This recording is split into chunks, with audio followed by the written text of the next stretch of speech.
Hello, everybody, and welcome. This is Adrian. Thank you so much for joining me today. It's going to be time for some Victoria 2 with the Concert of Your Mod as the United States of America. Okay, so we're going to begin the Civil War here pretty soon. Excuse me, consciousness is going pretty high. We have another election already? Wow. Okay.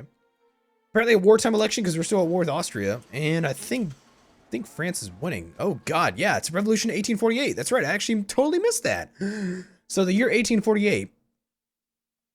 The year 1848 was the Age of Revolutions here in Europe. France became like a liberal republic, sort of, kind of. They had the Bourbon Restoration, they became a republic, and then under Napoleon III, they went back to being an empire. Austria, had some problems with Hungarian nationalists, but German nationalists too, Czech nationalists, all sorts of people.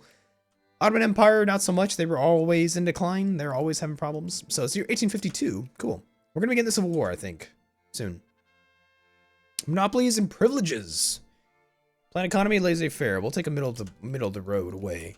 A lot of people dislike slavery. We're going to go for moralism. There's one faith and one faith only. A lot of people dislike slavery. We should try and keep it around, but we'll see. 8.2% as a dominant issue is allowing slavery, and then 17% is like not liking slavery. Inconvenient preacher, yeah. Pacifist preacher will oppose him with a pro-war campaign. Let's go and take a look here in America, in the Americas.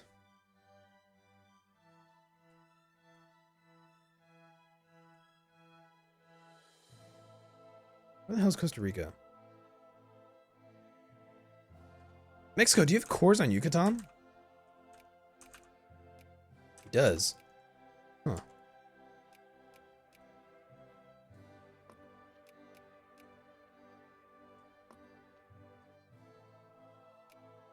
Costa Rica. Like I said, I'd love to attack Spain with the Monroe Doctrine. Although, I think we actually might have lost that CB. I think we did, actually. We lost the Monroe Doctrine. Peru, Brazil, Paraguay, Argentina, and Chile. So we want to sphere all of them, but we don't want to... This is owned by Portugal? What the hell? Okay, it's a little weird.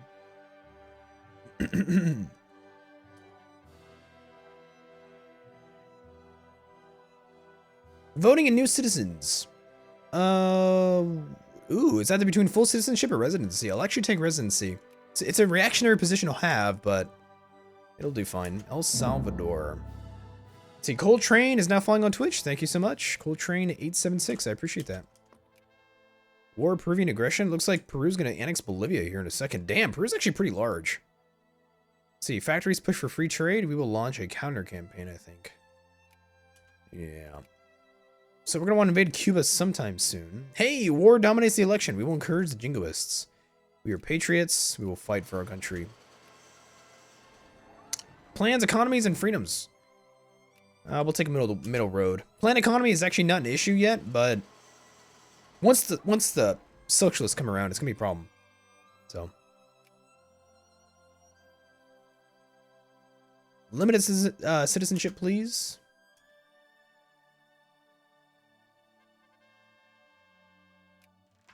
Okay. We don't have cores here, do we? Let's see. Mrs. Battle Bear is now flying on Twitch. Thank you so much. American ingenuity. In the workshops and the mills of our country, the free American people will make daily discoveries and advances. Hard work and toil. Other nations sing our praise. Ooh. I'm third in the world for prestige, so I'm going to go ahead and take those research points. That's pretty good. It's pretty good.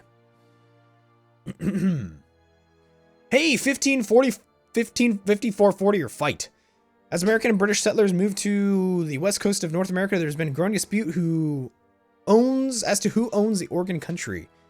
All of Oregon belongs to the United States or settle compromise with the British. 5 infamy. Fine. Wait, Oregon. Dude, I already... Oh, yeah, Oregon country. All right, yeah, 5440. All of Oregon belongs to the United States. Come on, man. Political campaign of 1853. I'll back. I think I'd probably take conservatives over anything else. Let's back the conservatives a little bit. Raise the tariffs.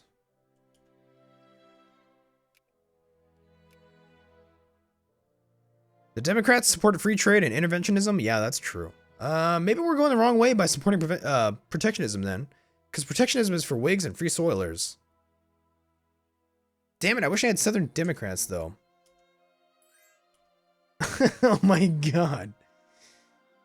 Haiti, what is wrong with your name? Somebody in the Twitch chat says because they're talking about the 5440 or nothing, or 5440 or fight that with the Oregon country and the dispute with the United Kingdom. He said, well, slap my ass and call me Sally. The American people have spoken. Yeah, we need to encourage free trade, I think, actually, for the protectionism. We'll see, but or for the Democrats. We'll see.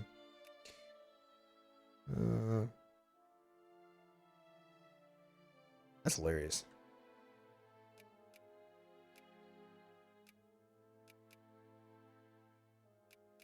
That's hilarious, man.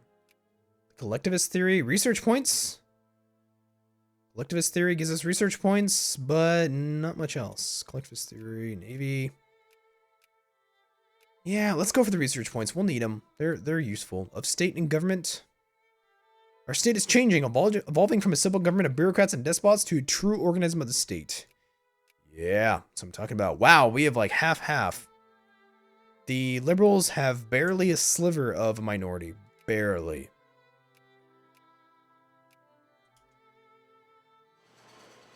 Consciousness is rising, but not as quickly as before. Knights in the Golden Circle, we will leave them be.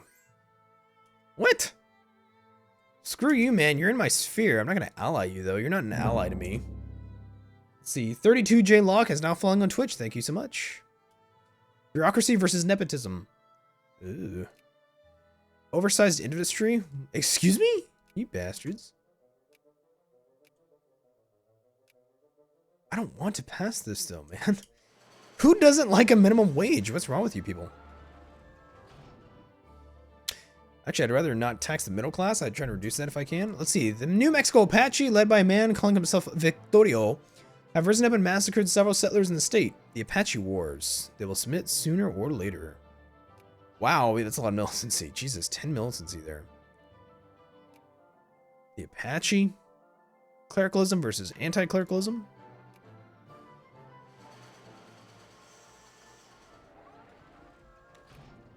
Let's see. Oh, this is an interesting question. Okay, I love this. I love this. Did the South ever really had a chance? This is a question from the Twitch chat. So I'll go ahead and talk about this for a little bit. Did the South ever really have a chance to win the Civil War? I have an answer here. Somebody said no. But this is interesting, okay? So the North had twice the population of the Confederate States. That doesn't even take into account like conscriptable population, right? Because the South, if I take just a look at how many slaves there are, 412,000 slaves in the United States of America. Now you got to remember Victoria 2 counts only for males. Only males are represented here. So you have to basically take this 412,000 slaves and times it by 4, right? So 412 times 4, 4, 8, 12, 16. So that's 1.6 million slaves in the United States. Obviously, this isn't a historical number, but basically, like 20-25% of the slaves of the South's manpower was slaves, and they did not fight. They usually were part of like labor battalions and crap like that, or they were back home on the farms, things like that. And so the North had twice the manpower, or at least twice the population in theory. Usually, like it's estimated they had probably like 3 to 4 or 5 times the industrial strength of the South. Now the South did have a lot of territory. Obviously, most of the war was fought over here in the East. Some stuff happened over here in the West, like the siege of Vicksburg was pretty important. You know, New Orleans is important. Things like that. Texas was you know, here. They were Confederate in theory, but most of the war happened in the East. So some people say that the Confederate States could have won the war with British support, or at least British diplomatic backing. Some people say the Confederates could have won with Confederate support, You know, that's possible too. Some other people say the Confederates only had to win, and this is probably the most significant answer to that question. Could the South have won the Civil War? Some people say the Confederates only needed to fight a defensive war and starve the United States of either manpower or just will to fight, right? Because there was, you know, a hair-thin chance that the United States would say, hey, you know, we've spent so much time, so much effort, so much money fighting this war that we can't continue anymore.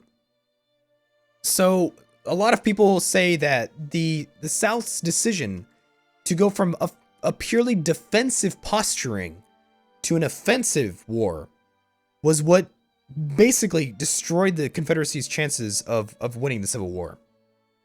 Right? You can't forget that the Battle of Manassas, that was the first battle of the Civil War, the first major battle anyway. That was a Confederate victory, right? They were a stone's throw from Washington, D.C. But you can't forget, you know, battles like Gettysburg. You can't forget Antietam. General Robert E. Lee had conducted offensive operations after defeating several Union invasions of Virginia, and, you know, a couple of actions kind of here in like Kentucky, around there, sort of Kentucky, Tennessee, around there, Nashville. Obviously, the siege of Vicksburg in Mississippi was pretty important too. General Robert E. Lee had conducted offensive operations after defeating several invasions by the Union pushing into the South, right? And that was probably what the Confederates, what did the Confederates in, was because General Robert E. Lee had advanced into Northern Territory and was defeated, usually at battles like Gettysburg. You know, that was a big one. That was Robert E. Lee, right? And company. All you know, obviously there was other people there. But it was those offensive operations. It was the South gathering as much men as they could and pushing into Northern Territory in offensive operations that they could not sustain for long-term operations, did not have the logistics, the arms, the industry, the food to supply those troops in the field. That's what basically killed the Confederacy's chances of winning the Civil War. If they had been on a purely defensive posturing, purely defended major incursions, or purely protected and opposed major incursions from the North into the South, and kind of had that sort of idea about them, they probably could have won. Or at least they probably could have come to the peace table to negotiate some sort of white peace or some sort of ceasefire of some kind. But it was largely Southern offensive operations into the North that, one, drained the South of manpower, of resources, of industry, of food. Two, drained them of the will to fight and gave the will to fight to the North, right? Let's see. Anything else I'm missing there? I don't think so. Yeah. You know, interesting stuff to research. Interesting stuff to think about. You know, there were some kind of diplomatic correspondences that the British would intervene on the side of the Confederate States, and there was some correspondence that the British would actually back the United States in the war.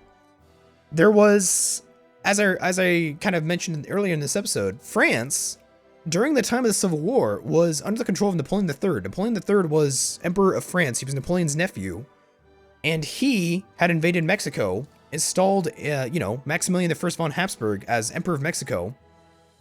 And there was some talk between the Confederate States of America and France that Napoleon III would back the Confederates.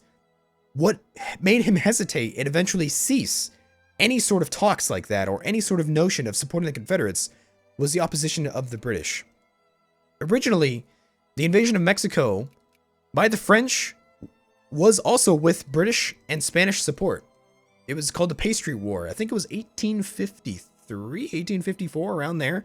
Mexico basically had taken some loans from Britain, France, and Spain, and then refused to pay the debts.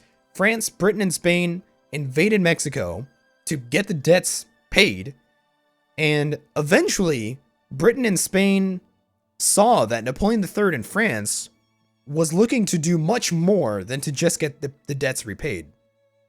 So the British and the Spanish withdrew their support for the French invasion of Mexico.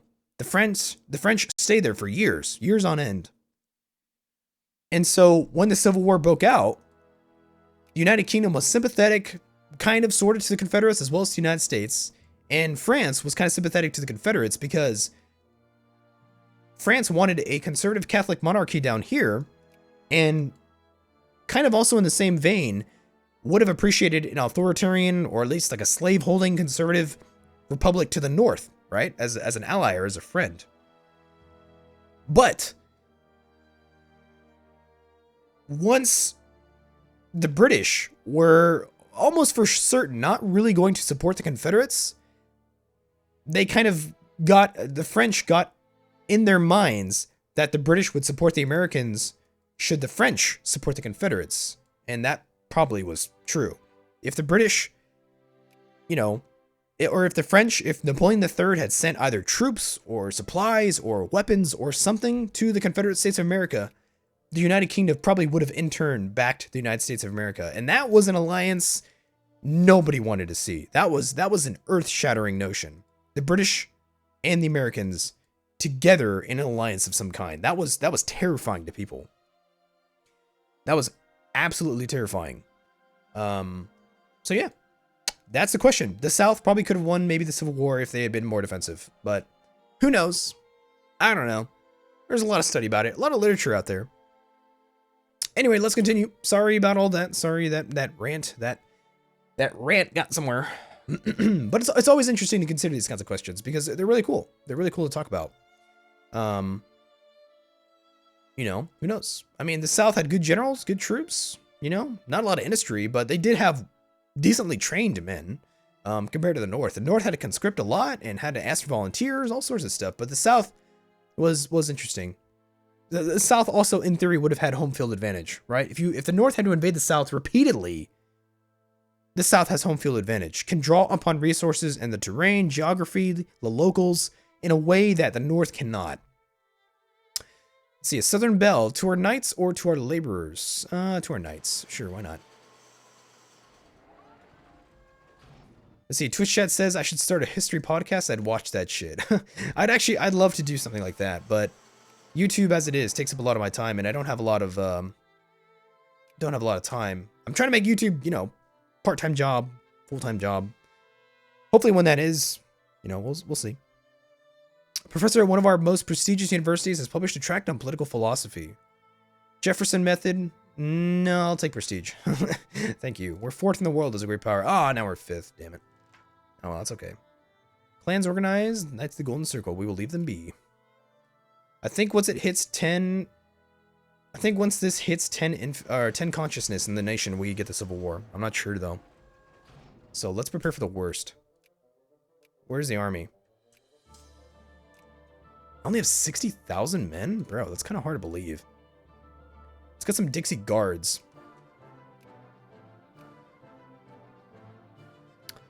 I probably should get some, like, Hussars or somebody with reconnaissance. I'll actually grab a Dragoon. Dragoons are good. Grab some infantry as well. Okay. Okay, yeah, let's prepare for the worst. We should see something pretty incredible happen here. Suppress the American Anti-Slavery Society? Are you serious? Wow. Okay, so I heard a theory. This was interesting. I was actually reading about this the other day. Somebody said that if I have some stuff sphered during the Civil War, that those sphered countries would join the United States in the war. I don't know how truthful that is. I'd be kind of curious to find out, to be honest, though. I guess we will sometime in the future. We just got collectivist theory. Phenomenalism for the education efficiency would be pretty cool. Yeah, I'd like that. Small arms factory. No, Haiti. Get out of here. And create a state in Oklahoma. Beautiful. Extend slavery, please. Thank you. Commodore Perry's expedition. The Far East remains an enigma, and one which is beyond the reach of most Western powers due to the enforced seclusion of China and Japan. We will open the way. Hey, 24 prestige. Beautiful. Passports? Immigrant attraction? Sure. Let's do it. We go to war soon. Can I grab some more guards? Thanks. What can I grab up here? Can you give me some dragoons? Yeah. Okay, so I'm not entirely sure if this war does break out. I'm not really sure how exactly we're gonna win, but it should be curious. Secessionist sentiments. Ooh, California. Check that shit out. California is part of the Confederate States of America. That's cool. All right, let's go and take a look over here. Yeah, so Ireland is independent. Wow, cool. Very interesting. Irish nationalists enforce their independence. United Kingdom allied Austria, which is interesting.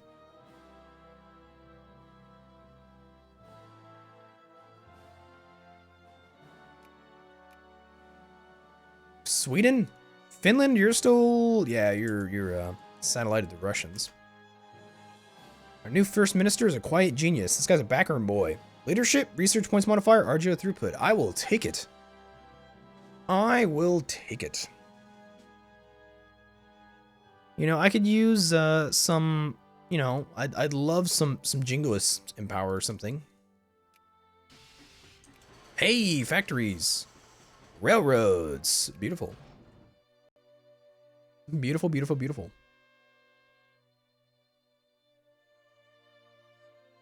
Conservative Party rocked by a scandal. Oh no. Hey. Is this war still going on? What the hell? Oh yeah, look at that. Isn't that weird? War proving aggression, but there is no more Bolivia. Where's Bolivia? Where are they? That's strange. Hey, Colombian nationalists over here. Cool. Looks like Spain's gonna lose their colonies. There's also a war going on. A Spanish war with the British? Spanish-Moroccan War.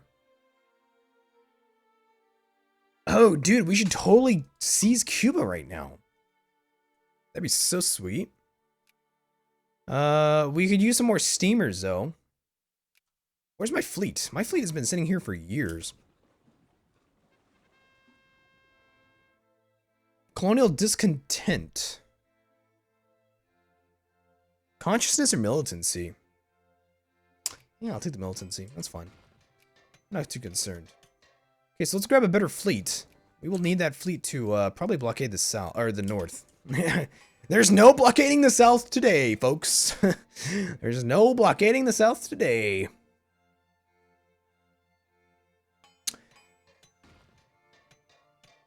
Yeah, I mean, honestly, if the UK's if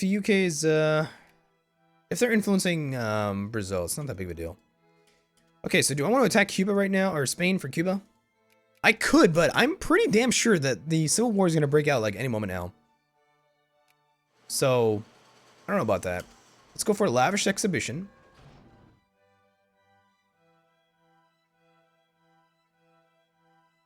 Lavish exhibition. Yeah, 9.6 prestige. Thanks. National conference. Lose 10 prestige. We get research points. I'll take it. Research points are beautiful.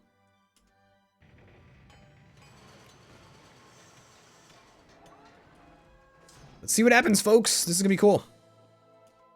As soon as we hit 10 consciousness, I have a feeling something is going to happen. Something important. Let's go for functionalism for the education efficiency.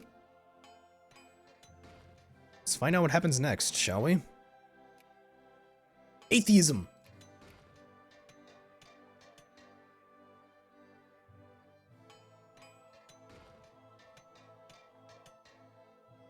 Holy crap, making a lot of money. There we go. It's a little better. These artisans, man. These artisans. Individualism? Anti-clericalism? Copperheads? No. Let's see. This is quite a military, but I'm not gonna lie. The amount of pops that are in the north is... Like, look at this. They could in theory, raise all of these troops. That is terrifying. Like, there is a severe manpower issue here. Holy shit. Yankee guards? Yeah.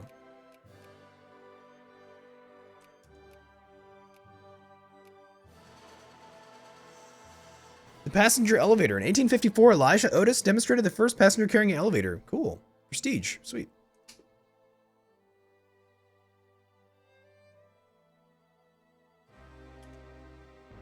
You gotta be shitting me! Are you kidding me, dude? What the fuck is this? The British declared a war for liberation of Oregon? Oh my god. Oh my god. I don't have time for this. We just got the Dred Scott v. Sanford decision, man. Okay. Wow. All right.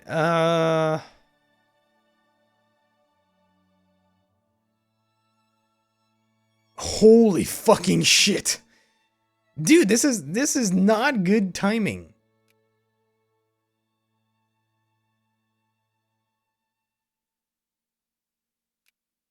We're not even the war leader? Oh my fucking god. You gotta be kidding me, guys. Okay, first Scott, Dred Scott v. Sanford. Dred Scott, having been a slave, remains a slave. Dred Scott v. Sanford. Dred Scott, born a slave in Virginia, has, with the help of abolitionist legal advisors, sued his owner, claiming that his present residency in a free state requires his emancipation. The United States Supreme Court has ruled that this is, in fact, not the case, and effectively, the property rights of slave owners are protected regardless of where the union the slave resides. This case has caused enormous alarm among northern abolitionists. So I can find for Sanford or Scott.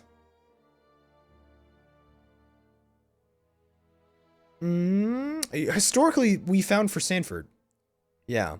Because, yeah, Dred Scott, having been a slave, remains a slave. Dred Scott v. Sanford.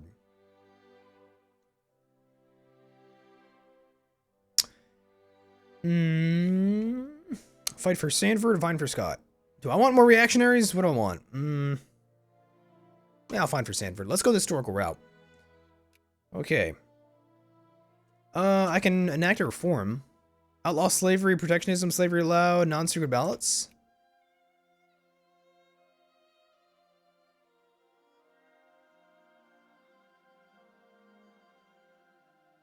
We'll take non-secret ballots. Okay, what do we do? What do we do with this then? Do we raise a bunch of troops and battle the UK? Because I'm pretty sure we're gonna get the Civil War any minute now. Dred Scott v. Sanford was you know, that was important. I can't even concede defeat. I'd actually probably just give him the rest of Oregon, you know? Like, come on.